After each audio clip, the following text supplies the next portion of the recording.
If you want to kill a big dream, tell it to a small-minded person. I told everybody at 10 years old I was going to be on TV. So when I wrote on that paper, the assignment was write on a piece of paper what you want to be when you grow up. I'm 10. I wrote I want to be on TV. That was that faith, the belief in things that you cannot see. I had a little problem when I said that. I had a severe stuttering problem. I could not talk outside of my house. Anywhere I locked up. I couldn't go to the store. I just stuttered. I ain't see no way I could be on TV, but I wrote it down. I didn't know no better. I'm 10, I wrote it down. Teacher called me to the front of the class. I thought I'm gonna get me a gold star because she had everybody stand and read their paper and their name. She called me to the front. I'm thinking I'm going up here to get a gold star. I ain't never had one before. My answer must have been really good. I can't tell you how wrong I was. That lady didn't call me up there to give me no gold. She called me up there to humiliate. And when I got up there, that lady Lennon, she said, why would you write something like this on your paper? First of all, why you called me up? You know I can't talk. You already know I can't talk. And she just said, why would you write something like this on your paper? And I'm standing out. I'm trying to get it out. She said, who in this school ever been on TV? Who in your family ever been on TV? Who in this neighborhood ever been on TV? She said, look at you standing there. You can't even talk. How they gonna put somebody like you on TV? So every Christmas, I send her a flat screen TV because I don't want her to miss me. I want her to see what God had done for me. Do you realize that every day you thought you wasn't gonna make it? Do you remember them days where you thought it was absolutely unbearable and you thought you wasn't gonna endure that one?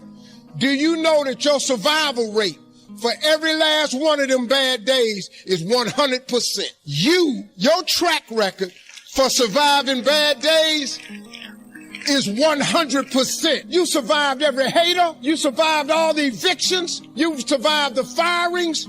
You survived all the tell you no, we ain't hiring. You survived all the trouble you ever been in. Your survival rate is 100%. You can protect yourself from negativity. And that's what stops most people, negative thoughts. You can coat your mind from negativity.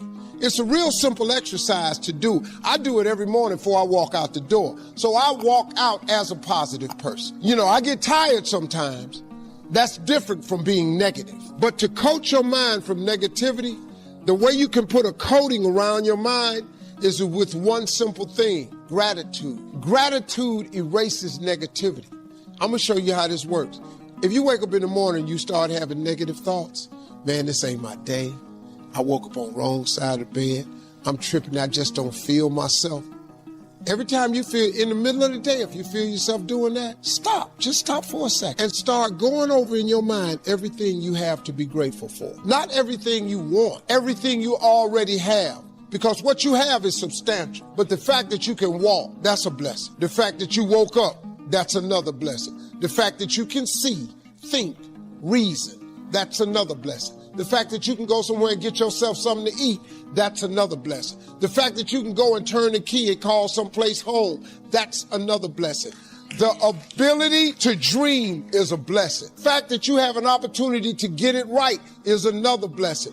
The fact that you're beautiful, that's another blessing. The fact that you have any measure of health, that's another blessing. I could give you 50 things you ought to be grateful for right now. I don't even know you. We're all participating in this thing called life, all of us. This life, you stop expecting it to go smooth, because it ain't finna go smooth. The road to success is always under construction. This life ain't set up to be smooth. You combat negativity and you combat discouragement with gratitude.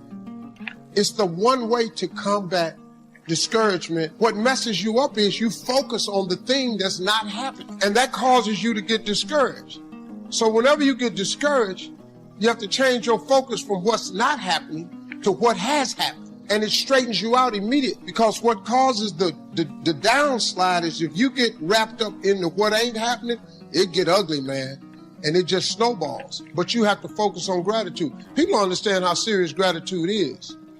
You know, it's a serious principle of success. It's hard to be miserable and grateful at the same time. So when you get down and you start thinking about how dark it is, I want you to remember everything your mother taught you that was good. When you get depressed and you get discouraged, you got to replace it with joy. What has God done for you? I pull out a list of everything I'm grateful for. By the time I got to the 13th thing, I thank God for 75 things every morning. By the time I got to 13, I was fine. Because guess what? I'm alive, I'm breathing, I'm healthy. Albert Einstein said that imagination is everything. It's the preview to life's coming attraction. That's what your imagination is. Your imagination is actually very, very real. Everything you imagine could be a preview to life's coming attraction. Everything we have today came from somebody's imagination. Everything you've ever imagined is real. See, I tell young people like this. First of all, this is how your imagination works. You got to grab this concept. It is impossible for you to think an impossible thought. That is impossible.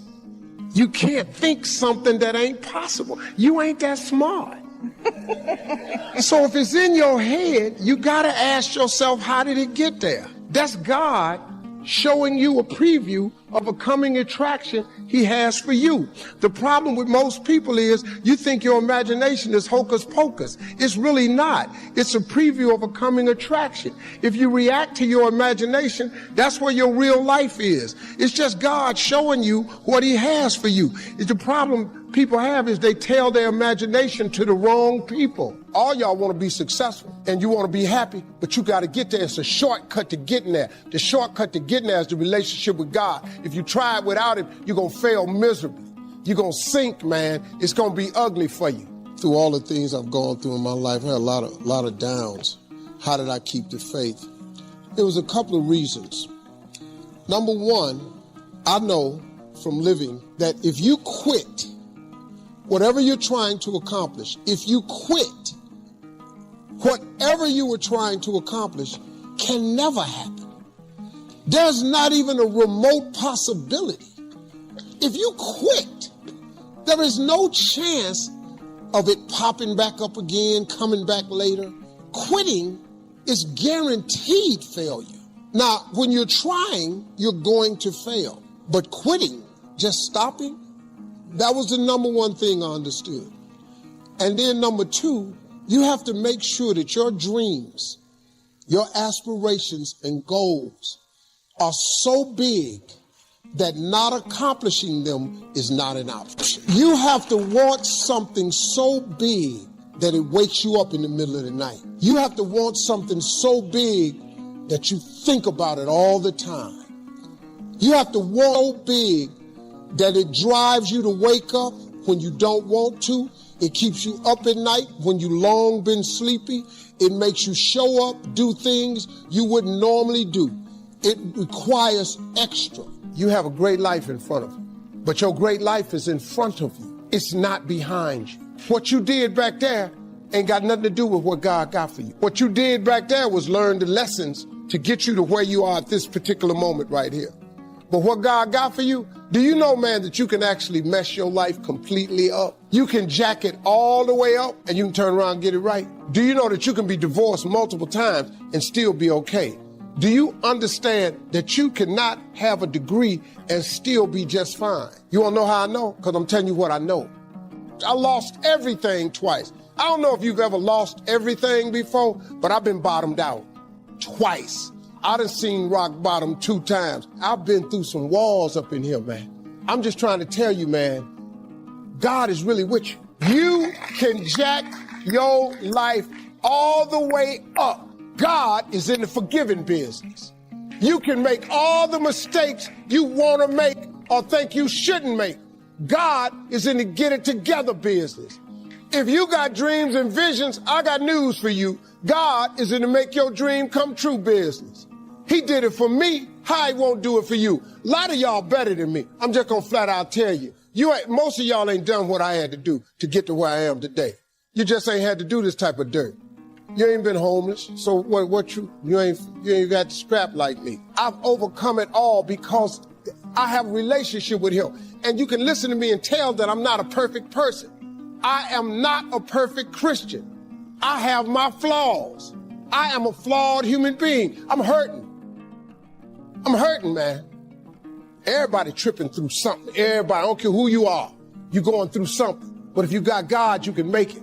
Everything you're going through, is preparing you for what you ask God for. You just got to quit tripping while you're in the process, because the process is necessary. You may not see it now, but when he gets you on the other side of it, you're going to see exactly why it went that way, and you're going to be okay with it. But quit tripping during the process. Oh, Lord, why me? You ain't the only one. Oh, Lord, why me? You ain't the only one. Oh, Lord, why I lose my job? You ain't the only one unemployed. Oh, Lord, why he leave me? You ain't the first chick got left. This might not even be your last time getting left. Pull yourself together and quit tripping, because you in the process. God is processing you. He ain't through with you. If he was through with you, you would not wake up in the morning. He gonna fix it. Everything is wrong. First of all, let me tell you this right here. Why are you tripping? I look back on my life at all that I've been through. So the stuff I'm currently going through, I have built up enough reservoir that living in the car taught me that this ain't it. So the things I'm going through now, I know this ain't it. That he gonna come get me in a minute. So all I gotta do is sit tight. I ain't in a bad place. Now, I ain't where I want to be, but the spot I'm in is better than where I was. I ain't homeless. The Bible says you have not because you ask not. It didn't say you have not because you don't make enough. It didn't say you have not because your credit ain't straight. It simply say you have not because you ask not. But you don't ask because you ain't got that together. When you ask God for something, quit tripping. He got it from here. God can't give you what you want, because you want to hold on to what you got. You all in the way. Now you telling him how to bless you. You can't tell God how to bless you. It's a simple process. The only reason I'm telling you this, because this is how I made it. I just do me. I'm just being me. I stay uniquely who I am, because you are okay just the way you are, because God made you uniquely who you are. He wanted you to be just like you are. As long as God wakes you up, that means he ain't through with you yet. And if he wakes you up, you got a shot to correct it and get it right. And he kept waking me up. So I figured, okay, God wakes you up. That also means that he has something for you that you've yet to receive. The world has so many lessons to teach you. I consider the world, this earth, to be like a school, and our life, the classrooms. And sometimes here in this planet Earth school, the lessons often come dressed up as detours or roadblocks, and sometimes as full-blown crises. And the secret I've learned to getting ahead is being open to the lessons from the grandest universe of all, that is the universe itself. It's being able to walk through life eager and open to self-improvement and that which is going to best help you evolve, because that's really why we're here, to evolve as human beings. So, to grow into being more of ourselves, always moving to the next level of understanding, the next level of compassion and growth. I think one of the greatest compliments I've ever received, I interviewed with a reporter when I was first starting out in Chicago, and then many years later I saw the same reporter and she said to me, you know what? You really haven't changed. You've just become more of yourself. And that is really what we're all trying to do. Become more of ourselves. And I believe that there is a lesson in almost everything that you do in every experience. And getting the lesson is how you move forward. It's how you enrich your spirit. And trust me, I know that inner wisdom is more precious than wealth. The more you spend it, the more you gain. So today, I just want to share a few lessons, meaning 3. The 3 lessons that have had the greatest impact on my life have to do with feelings, with failure, and with finding happiness. A year after I left college, I was given the opportunity to co-anchor the 6 o'clock news in Baltimore, because the whole goal in the media at the time I was coming up was that you try to move to larger markets, and Baltimore was a much larger market than Nashville. So getting the 6 o'clock news co-anchor job at 22 was such a big deal. It felt like the biggest deal in the world at the time. And I was so proud because I was finally going to have my chance to be like Barbara Walters, which is who I'd been trying to emulate since the start of my TV career. So I was 22 years old, making $22,000 a year. And it's where I met my best friend Gail, who was an intern at the same TV station. And once we became friends, we'd say, oh my God, I can't believe it. You're making $22,000 and you're only 22. Imagine when you're 40 and you're making 40. When I turned 40, I was so glad that didn't happen. So here I am, 22, making $22,000 a year.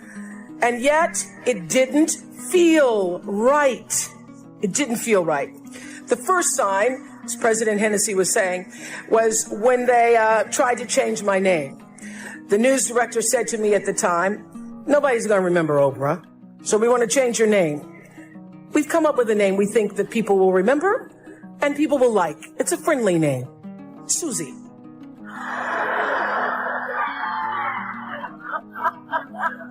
Hi, Susie.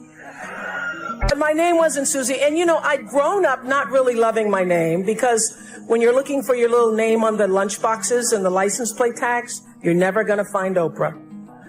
So I grew up not loving the name, but once I was asked to change it, I thought, well, it is my name. And do I look like a Susie to you? So I thought, no, it doesn't feel right. I'm not going to change my name. And if people remember it or not, that's okay. And then they said they didn't like the way I looked. This was in 1976, where your boss could call you in and say, I don't like the way you look. Now that would be called lawsuit. But back then, they could just say, I don't like the way you look. Which, in case some of you in the back, if you can't tell, is nothing like Barbara Walters.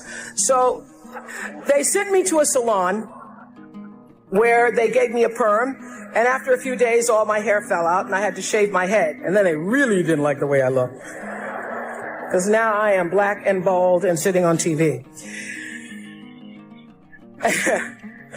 Not a pretty picture. But even worse than being bald, I really hated being sent to report on other people's tragedies as a part of my daily duty, knowing that I was just expected to observe when everything in my instinct told me that I should be doing something. I should be lending a hand. So, as President Hennessy said, I'd cover a fire, and then I'd go back and I'd try to give the victims blankets. And I wouldn't be able to sleep at night because of all the things I was covering during the day. And meanwhile, I was trying to sit gracefully like Barbara and make myself talk like Barbara. And I thought, well, I could make a pretty goofy Barbara. And if I could figure out how to be myself, I could be a pretty good Oprah. I was trying to sound elegant like Barbara. And sometimes I didn't read my copy because something inside me said, this should be spontaneous. You know, it should be spontaneous. So I wanted to get the news as I was giving it to the people. So sometimes I wouldn't read my copy and it'd be like 6 people in a pileup on I-40. Oh my goodness. Sometimes I wouldn't read the copy and I'd be, because I wanted to be spontaneous, and I'd come across a list of words I didn't know and mispronounce. And one day I was reading copy and I called Canada, Canada. And I did just that. I cracked myself up on the air. And I decided, this Barbara thing's not going too well. I should try being myself. But at the same time, my dad was saying, Oprah Gail, this is the opportunity of a lifetime. You better keep that job. And my boss was saying, this is the nightly news. You're an anchor, not a social worker. Just do your job. So I was juggling these messages of expectation and obligation and feeling really miserable with myself. I'd go home at night and fill up my journals, because I've kept a journal since I was 15, so I now have volumes of journals. So I'd go home at night and fill up my journals about how miserable I was and frustrated, and then I'd eat my anxiety. That's where I learned that habit. And after 8 months, I lost that job. They said I was too emotional. I was too much. But since they didn't want to pay out the contract, they put me on a talk show in Baltimore. And the moment I sat down on that show, the moment I did, I felt like I'd come home. I realized that TV could be more than just a playground, but a platform for service, for helping other people live their lives. And the moment I sat down doing that talk show, it felt like breathing. It felt right. And that's where everything that followed for me began. And I got that lesson. When you're doing the work you're meant to do, it feels right. And every day is a bonus, regardless of what you're getting paid. It's true. And how do you know when you're doing something right? How do you know that? It feels so. What I know now is that feelings are really your GPS system for life. When you're supposed to do something or not supposed to do something, your emotional guidance system lets you know. The trick is to learn to check your ego at the door and start checking your gut instead. Every right decision I've made, has come from my gut. And every wrong decision I've ever made was a result of me not listening to the greater voice of myself. If it doesn't feel right, don't do it. That's the lesson. And that lesson alone will save you, my friends, a lot of grief. Even doubt means don't. This is what I've learned. There are many times when you don't know what to do. When you don't know what to do, get still. Get very still until you do know what to do. And when you do get still and let your internal motivation be the driver, not only will your personal life improve, but you will gain a competitive edge in the working world as well. Because as Daniel Pink writes in his bestseller, A Whole New Mind, he says we're entering a whole new age, and he calls it the conceptual age, where traits that set people apart today are going to come from our hearts, right brain, as well as our heads. It's no longer just the logical, linear, rules-based thinking that matters, he says. It's also empathy and joyfulness and purpose, inner traits that have transcendent worth. These qualities bloom when we're doing what we love. So when we're involving the wholeness of ourselves in our work, both our expertise and our emotion. So I say to you, forget about the fast lane. If you really want to fly, just harness your power to your passion.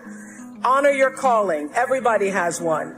Trust your heart, and success will come to you.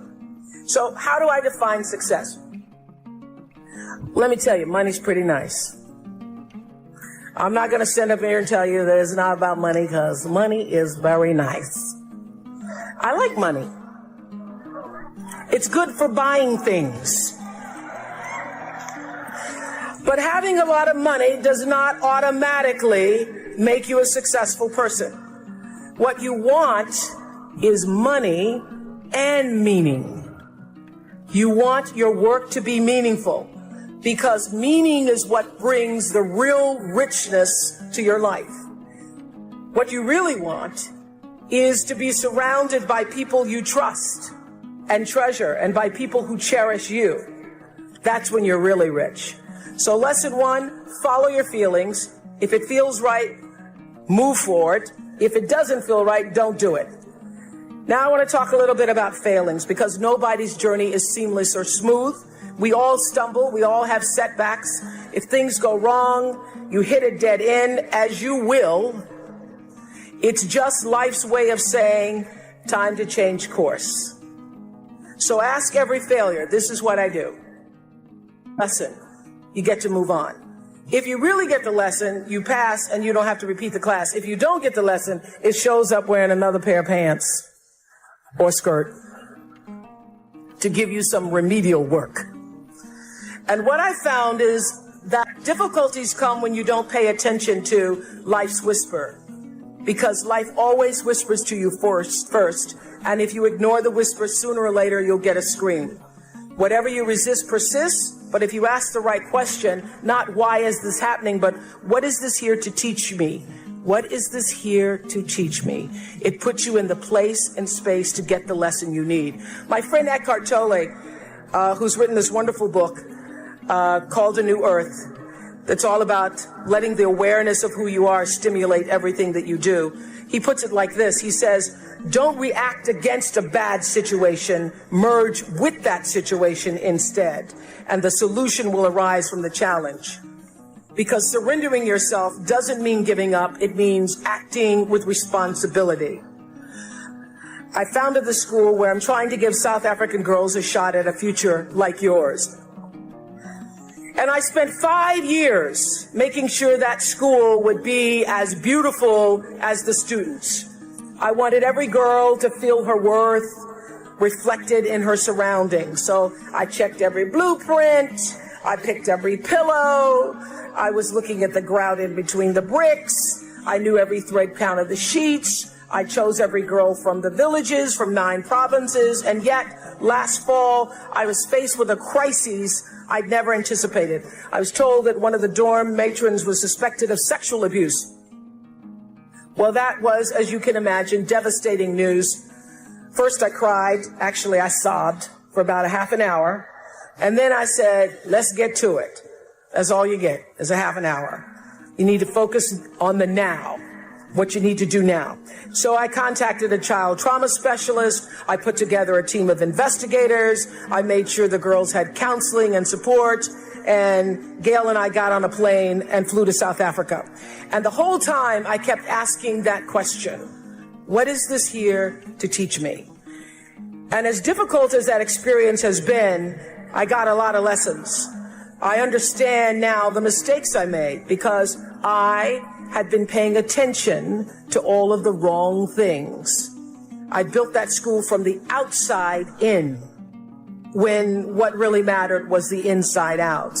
So it's a lesson that applies to all of our lives as a whole. What matters most is what's inside. What matters most is the sense of integrity, of quality, and beauty. I got that lesson. And what I know is that the girls came away with something too. They've emerged from this more resilient and knowing that their voices have power. And their resilience and spirit have given me more than I could ever give to them, which leads me to my final lesson, the one about finding happiness. Not a small topic, this is, finding happiness. But in some ways, I think it's the simplest of all. Gwendolyn Brooks wrote a poem for her children. It's called Speech to the Young, Speech to the Progress Toward. And she says at the end, live not for battles won, live not for the end of the song, live in the along. She's saying, like Eckhart Tolle, that you have to live for the present. You have to be in the moment. Whatever has happened to you in your past has no power over this present moment because life is now. But I think she's also saying, be a part of something. Don't live for yourself alone. This is what I know for sure. In order to be truly happy, you must live along with, and you have to stand for something larger than yourself. Because life is a reciprocal exchange. To move forward, you have to give back. And to me, that is the greatest lesson of life.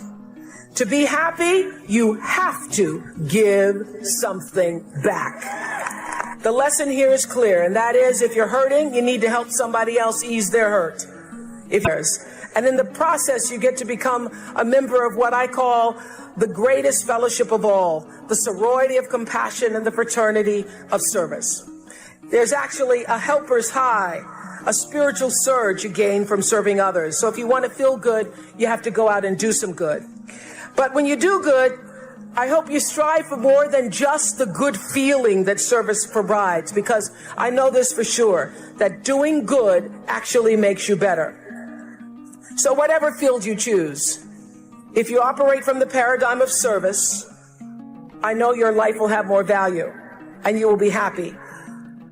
I was always happy doing my talk show, but that happiness reached a depth of fulfillment, of joy that I really can't describe to you or measure when I stopped just being on TV and looking at TV as a job and decided to use television, to use it and not have it use me.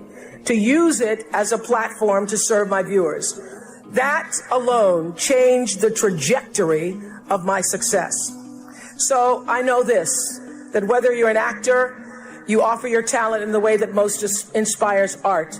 If you're an anatomist, you look at your gift as knowledge and service to healing. If you choose to offer your skills and talent in service, when you choose the paradigm of service, looking at your life through that paradigm, it turns everything you do from a job into a gift. So you've been enriched in countless ways. There's no better way to make your mark on the world than to share that abundance with others. My constant prayer for myself is to be used in service for the greater good. So let me end with one of my favorite quotes from Martin Luther King. Dr. King said, "Not everybody can be famous." And I don't know if everybody today seems to want to be famous, but fame is a trip. People follow you to the bathroom, listen to you pee, just try to pee quietly, it doesn't matter. They come out and say, "Oh my God, it's you peed." Oh. That's the fame trip, so I don't know if you want that. So, Dr. King said, not everybody can be famous, but everybody can be great because greatness is determined by service. You don't have to have a college degree to serve. You don't have to make your subject and verb agree to serve. You don't have to know about Plato or Aristotle to serve. You don't have to know Einstein's theory of relativity to serve. You don't have to know the second theory of thermodynamics and physics to serve. You only need a heart full of grace and a soul generated by love.